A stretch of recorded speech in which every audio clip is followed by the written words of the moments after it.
Perhaps the clearest evidence of controlled demolition was published as early as May 2002 in the Federal Emergency Management Agency's preliminary report and has been in plain sight all this time.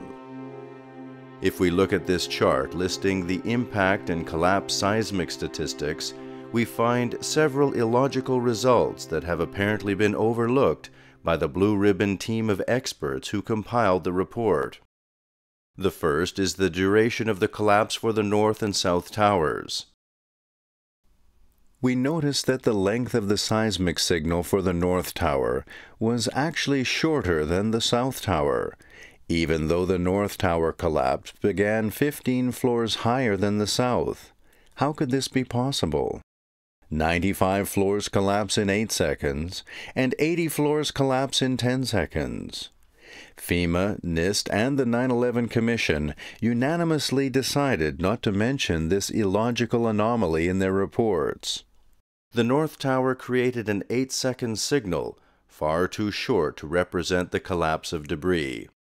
Perhaps the truth is that the seismic readings have nothing to do with the collapse, but represent the powerful explosions required to break the building foundation away from the bedrock it was anchored to.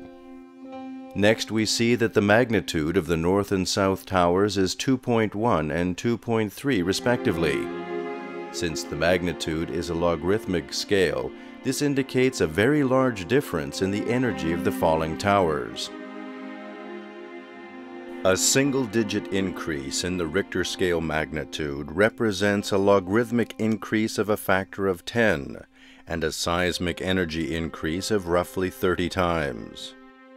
For example, 1.0 would require 30 pounds of TNT, 2.0 would require 1 ton of TNT, and 3.0 would require 29 tons of TNT to produce the necessary seismic energy.